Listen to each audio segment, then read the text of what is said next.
Blog Talk Radio. Greetings and salutations, Hempsters. This is your Hemp-entrepreneurial host, Tyler Hemp with HempAware Radio. I am honored, excited, and privileged to have a very special guest on today's Hemp episode. If you're in the hemp world, you've surely heard of him. His name is Paul Benhaim, and for me, he's the epitome of a hemp-entrepreneur. Not only has he been developing hemp products over the years, he's developed amazing hemp companies. He's written several books on the topic. He's created music CDs, a TV show. He's raised substantial amounts of private investment capital, and he's worked on developing hemp plastics, and his latest fabulous projects are relating to the cannabinoid-based products, among very other, fascinating developments, which I'm sure we'll cover on today's show. So to get right into the meat and juice of the show, thank you so much for joining me, Paul. It's an honor to have you on the show. It's a pleasure to be here in Hemp World. Right on. So for our listeners that maybe don't know your background or your story, and for those that are just getting to know you, how did you initially get involved into the world of hemp, and what inspired you to make a career and a life with it? Well, that started quite a long time ago for me. Soon after I left school, I decided to go traveling and found myself in Asia, actually, having a look at the world there from a party eyes for a few days, until I realized that I was actually interested more in the culture that Asia offered and the differences that they had from the Western civilization. One of the things that I noticed most there was their study of food. And it wasn't like a traditional form of studying food. They just lived everything to do with food. They grew the food, they harvested the food, they cooked the food, they cleaned up after the food, they slept around the food, they talked around the food, and done pretty much everything around the food in these traditional cultures. And one thing I noticed was that these people were extremely healthy. Their skin was glowing, they were radiant people, even though they were actually living in shit, literally. And that kind of sparked my interest going, well, look, I was brought up in middle-class London, UK, home, being told that I had to wash my hands before every single meal and be extremely clean with my clothes and change them every day. And these people were quite the opposite of that. Yet these people were healthier and happier than anyone I'd ever met. So that made me think, well, what is behind that? And that came to my first realization that natural whole plant foods as close to the earth as possible actually energize us and can heal so many things just by coming back to nature. So I looked into that more from a technical standpoint, and the thing that I noticed from at least a technical point of view is that omega-3 and omega-6 essential fats were much more prevalent in these ancient cultures than was in the West, because of our modern means of having to keep shelf life stable products that can be shipped around the world. So this was a major difference that really inspired me, and I was thinking that I'm going to have to study this and really share that and until I traveled further and was introduced to a great guy called Dylan up in Montreal in Canada, who had a hemp store. Now, before this time, all I knew about hemp was, that was the stuff I'd been smoking for many years, and I knew that you could make a paper from it. And that's all I knew in my younger years. And this guy showed me not only the paper and stuff, but he showed me food products. And it was the food products that I found unbelievable, because he told me that they contain the perfect balance of essential fatty acids. And that's when I really got interested in hemp and decided to study it. And really find out if that was true, that the nutritional profile of the hemp seed was the ideal solution to what I had noticed as the main difference between traditional societies and their strong immune systems and a Western society where diseases are becoming more prevalent day by day. Wow. So you were in Asia, you saw these people eating very unique diets that were, you discovered the unique key was that they were very high in omega fatty acids, these 3, 6, and 9. So when you found out hemp contained those fatty acids, you thought, oh my gosh, that's probably what directly correlated to their level of health and vitality. So you're like, this is why I'm here. This is what I want to do. So at that point, did you, because I know you're a nutritionist, you're, an expert in that field. Did you go to college? Did you go to school and study nutrition before you started developing your own companies? No, I did look for courses that would fulfill my needs in learning about nutrition. I couldn't find them. So instead I chose to go and source books in the specialty fields that I was interested in and ignored the bits that I wasn't interested in. And I took those to the Himalayas in northern India, where I spent a number of years sitting kind of in an idyllic life on the top of a mountain, meditating, doing yoga, eating healthy foods, and studying nutrition. I did that for many years and found enough information to move forward and basically start a business. And I didn't consciously start a business because after spending my time in living in all these alternative cultures, I realized a number of things that I'd taken for granted that were actually seemed to me to be other than ideal things that Western society brings upon us. Right. Vegetarian. I wasn't involved. I didn't want to get involved with money or big business, and I was anti all big businesses really at that time. And that was until I actually learned that to make a change in this world, we have to work with our existing systems rather than fight them. So that's how naturally business came to me.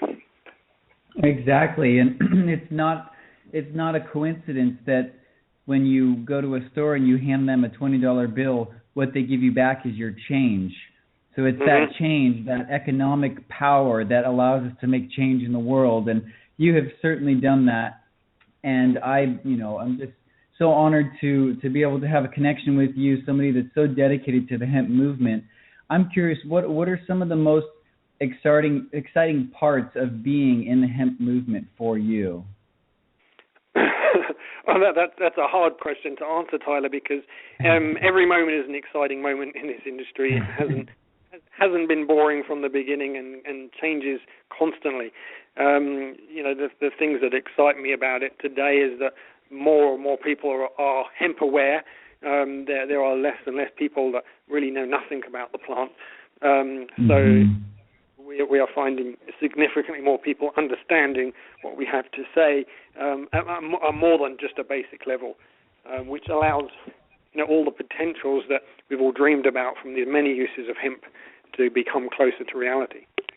Exactly. You're absolutely right. The landscape has most certainly changed over the last 25, 30 years as far as people having knowledge about hemp, what it is and what it isn't. So I'm curious, let's talk a little bit more about the benefits of hemp as a food. Obviously, we talked about the nutritional or the omega benefits. Tell us a little bit more about what you've discovered as far as the nutritional content and why hemp seeds are so amazing as a food. Well, I can talk to you on a number of different levels, which I'll try and touch upon at least a couple, as well as the essential fatty acids, which for me actually are I guess the gold part of what it has to offer. It does contain many other nutritional compounds.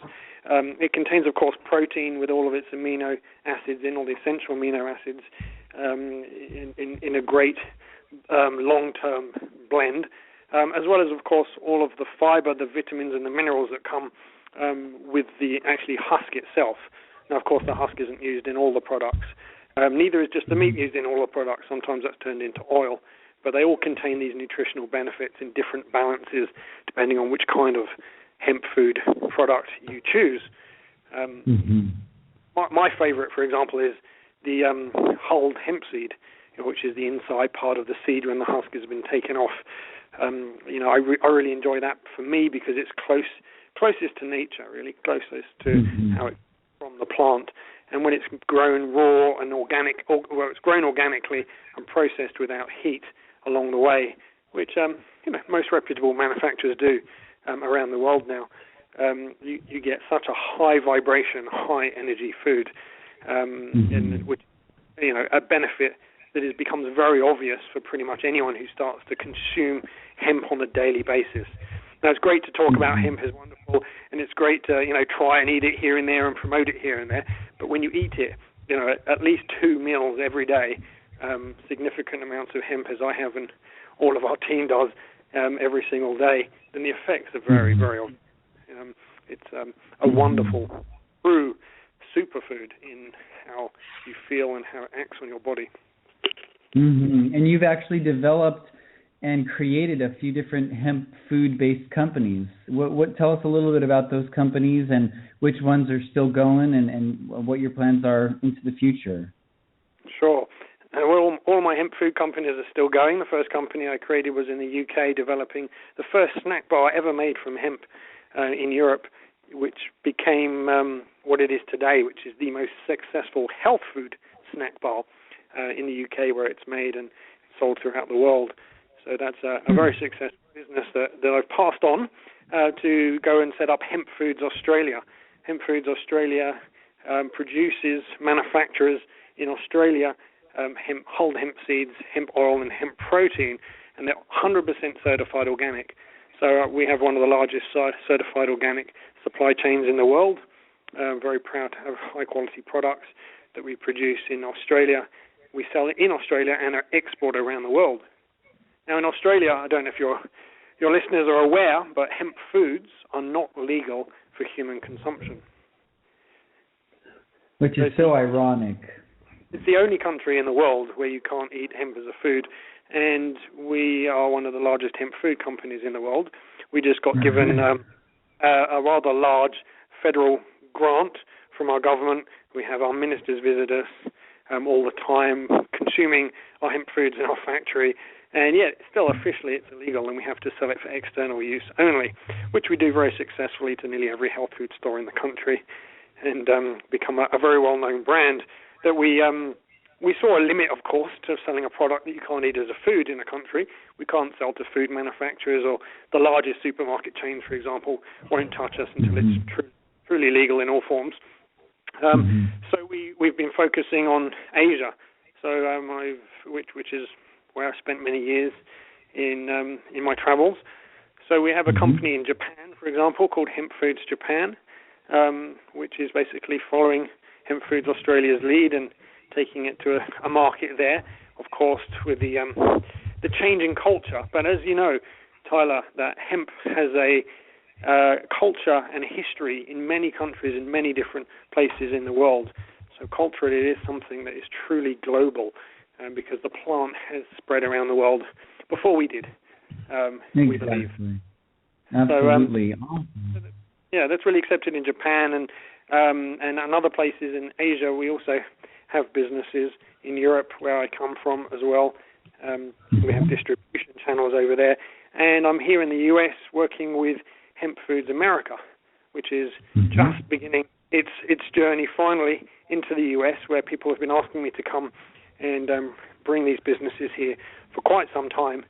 And I'm glad that that's finally happening now in the good state of Kentucky, where we're working with some wonderful farmers over there, and bringing production machinery over here to do the same thing that we've done everywhere else in the world. Right on. Well, like I said, you're just the epitome of a hemp-entrepreneur. You've got yourself into so many amazing aspects of this plant, and you're really an inspiration for me and for our listeners to don't give up, whatever it is that you're passionate about, discover what that is and figure out a way to implement hemp into your visions, into your projects, into your dreams. Now, Paul, everyone has teachers and people that inspire them. You mentioned a gentleman named Dylan up in Canada that had a hemp store. Who are some of your other greatest teachers, whether they're in the hemp field or just in life? Who are some of your greatest inspirations? That's a good question. I mean, they range from from the work side, I guess. I give respect to Dr. Udo Erasmus, who taught me about essential fatty acids and what they mean very early on, and it inspired me with his negativity for hemp and the hemp industry. He inspired me to do something about it. So I really appreciate his part in my life. I appreciate everyone I work with today is a massive part of what I do. It's not me doing all of these things. I couldn't do any of these things without to this level without a wonderful team around me. So every one of my team feels like family to me, and all our businesses are set up in that way. Like in Australia, we lunch and provide a certified organic lunch for all our staff every single day, freshly made for them. It's really a wonderful atmosphere where we live. So that they're my ongoing inspirations in life. I guess some of the other inspirations are people I've met. Maybe met some amazing sadhus in India that never knew their name, never knew their age, didn't know where they came from, and still taught me more than many people ever have. So there's been some wonderful lessons by people who I have no idea who they are, where they came from, or whether I'll ever see them again. But they've been part of my wonderful life here. Right. And I could go on and on. And I'm so blessed by moving and traveling and meeting such wonderful people involved with this plant and involved with the energy that it brings, and I guess the connection with nature that it has. Very good. So if you could, I wanted to mention one other thing too for our listeners. If you are looking for a consultant or someone to coach you, or Paul does consulting. He's, obviously a hemp entrepreneur, but he assists people in getting businesses set up. And if you wanted to contact him, you can go to paulbenhaim.com. What are some of your other websites that people could check out or get in touch with you and maybe get consulting or, acquire your services? The part where people are interested in being a hemp entrepreneur, you can say it better than I. People are interested in that aspect of our industry. I actually created a website called startahempbusiness.com. That's all one word, startahempbusiness.com. And that has lots of ebooks and courses that I've developed over the last 23 years of working in this industry to offer all the real answers that people need to get involved or to at least understand truly where these industries are at that I've shared. So I've done that for a few of the years, including the bioplastics industry, which I've been involved with, the building industry, the paper industry, textile industry, the farming and agronomic part of the industry. All of those aspects are shared through that. Which is actually how I first discovered you, probably 8 years, maybe 10 years ago. I forget how long now, but it's, Start a Hemp Business is a great site. Go check it out. Get yourself these ebooks. You also have an affiliate program, right? People can sign up and start distributing the knowledge and information and get paid for it. Yeah, that does exist, and that's definitely an option for people who are interested in that kind of thing.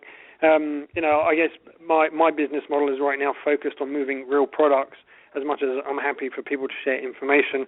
I just didn't have the time to share it individually with everybody, so which is why I created those books with the best that I could find from all my experiences. But selling and moving hemp food products are probably the best, or hemp products in general, are the best way for people to get involved with the industrial hemp industry. If you want to make a change, then that's the best thing is to, move and transact something hemp. Exactly. So for our young and old entrepreneurs that are tuning into the show and they're wanting to succeed in the hemp movement, what are some of the principles or the success principles that you've lived by that you could share with them, as far as building your business, creating your team, planning, just what are some of the foundational principles of business and success that you have developed and implemented? Another good question and possibly a long list for you there, but I'll try and keep it to the ones that mean the most to me, which right now my best experiences have come from the team around me, as I said before. So recognizing that, you yourself don't know everything, and that the ideal is to find people better than you to work with you and around you, and to do that from a strong foundation. So as well as finding great people, knowing what you're doing and doing the research and the diligence before you go out into the world and say something is something that has supported me in keeping moving rather than getting stuck in one particular avenue. There are so many options in working with hemp, there's so many business opportunities that come to me regularly that I've learned to really find and do the diligence on what I want to do, and when I choose what I want to do, to focus on that. So that's another aspect that has really supported me, is that when I've chosen something, to focus on that, which is very challenging in this industry because of, as we said, there are many opportunities that exist today. Absolutely. So having a core team, you're saying finding people that are better than you, that, basically make you a more well-rounded team rather than trying to be a well-rounded person and know everything. Find people that are smarter than you and focus on something, get knowledge. That sounds like the second principle. Really know what you're talking about before you go out into the world, and have education, have experience, and get your feet wet before you start, really getting out there. And third, it sounded like you were just describing focus and choosing one thing that maybe you're really passionate about or something that works, and just spearheading it and going after it. Indeed, and there are others, like being honest and speaking the truth rather than making a story up about what you would like to hear. Speaking your reality, sharing that, and making sure that any interactions that you have are fair for both parties, not just yourself. Not always looking from your perspective, but doing your best to understand where the other comes from. Exactly, and that's actually something I really have developed an appreciation for in the last couple of months, is whatever field of expertise you're in, look at the books, look at the people that are against it. And they say, if one of the expressions is, if you don't know more than your opponent about their own area of expertise, then you're going to fail, or you're going to have major challenges in succeeding. And so I completely agree. Getting books. I don't know how many books are out there, as far as the negative aspects of hemp, which I've found very, very few, if any. But obviously, it's important to look at what people are saying so that we can have a full-rounded, like you said, honesty and a truth. So that we can come from that place. And, like, for example, when I first got into the hemp industry, one of the expressions was, hemp is not marijuana, and hemp is the male plant. Well, after going to Kentucky and after, visiting a hemp field of 100% female plants, I realized that's not the truth. Hemp is not the male aspect of the plant. Hemp is simply a term, and correct me if I'm wrong, Paul, but hemp is simply a term for the cannabis, a variety of cannabis that is 0.3% THC or less. So it could be the female part where you're getting all the cannabinoids and you're growing for the CBD aspect and the other cannabinoid aspects, but there's such low THC that's what classifies a hemp plant. Is that correct? That is currently correct in most places in the world, and which I have to generalize from for a short answer, because the legalities are different everywhere around the world. But in general, industrial hemp is the term for cannabis sativa, grown with 0.3% or thereabouts, depending which country you come from. But in the US, 0.3% THC or delta-9 tetrahydrocannabinol, or less than that amount, because that is the part of the plant that has caused so much paranoia and fear over the years. The legislation has managed to separate everything else out, except for the THC, which they just classify as the non-industrial hemp, or medical, or high, recreational. Recreational, right. Thank you. Whereas they are legal definitions. I'll be clear. And the truth or the actual experience may slightly differ. Exactly. Well, we just have about 5 minutes. I really appreciate, as I mentioned, your time and your presence. I would love for you to share with our listeners, what do you see in the next 5 to 10 years for the vision of the industrial hemp movement? What are some of the cutting edge products, some of the changes that you see globally that are about to happen in the next 5 to 10 years? Well, I think it'll be even less than that, actually, Tyler. I feel like even within the next 5 years, there'll be so much change in this industry. And for numerous reasons. One is people are starting to realize that oil is running out, that energy is not does finish somewhere, and that we need energy to purify water in some states. So it's a very important that we look at alternatives. So hemp as an alternative, certainly in the automotive industry, is becoming bigger and bigger, and the potential for that is a lot more. The demand for natural plant-based fibers outstrips supply for many years into the future. So finding ways to commercialize hemp as a fiber is a big project. Certainly, as well as that, we do find that the plant protein world is also, from predictions from the United Nations, saying that we do not have enough protein in the world and that we must move at least to plant-based protein, if not to insect-based proteins. So actually moving for hemp foods and the seed part of the plant is moving forward that way. Now, none of that has been the case for quite some time, but the tipping point, it seems, is related to my biggest and main project right now, which is Elixinol. Elixinol is the name of our business and brand of producing a high CBD extract from industrial hemp plants. So we grow hemp around the world in various places and extract that into an oil. And produce various products from that. We sell bulk to people nearly in many countries anyway. I think every continent on the planet now, who either sell it as a paste or an oil or as a tincture, as a syringe or an airless device, a patch or a oral applicator in various different forms. So this is a growing business in this space, and we positioned ourselves and focused and spent the last few years in developing technologies and growing that business and team here based in Boulder, Colorado.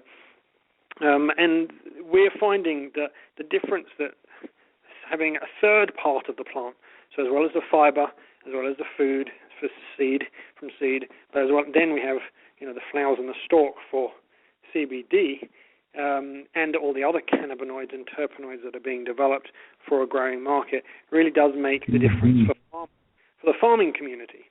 And for me, that's one of the foundational changes that needs to happen in our industry, is that we need to find a way to support farmers and value farmers for their true need and true wealth that they bring to our entire civilization. Without farmers, very little. Unlike companies like Monsanto may disagree with that and think we don't need any farmers, we just need machines and use the soil until it has nothing left. But we are quickly being proven that that is not the case, and that I believe smaller farmers are the future of our society that we need to support and can support through industrial hemp. So with Elixinol, we're very glad to be able to do that and support more organic farmers globally as our food business. Very good. Well, yep, that's how it's moving right now for us here. Very good. So I completely agree. I see the industry progressing as far as, the medicinal aspects of industrial hemp homes being built, hemp clothes obviously is a huge market, but the foods is just so crucial. And, I appreciate you bringing these phenomenal products to the market. Check out Hemp Foods Australia, Hemp Foods America. Check out paulbenhaim.com or Elixinol, which is ELIXINOL.com. Get yourself some CBD products. Experiment with this stuff. If you have anybody that's dealing with arthritis or pain or, any sort of condition, just experiment and, consult with your doctor. See if this is something that will work for you. And have a fabulous day. I'm so honored and privileged to have you on today's show. We just have about 20 seconds left, so I want to have our listeners check out HempAware.com/radio to visit all the archived hemp episodes. And thanks so much for being on today's show, Paul. Really appreciate it. Thank you, Tyler, for having me. Thanks for listening. Blessings.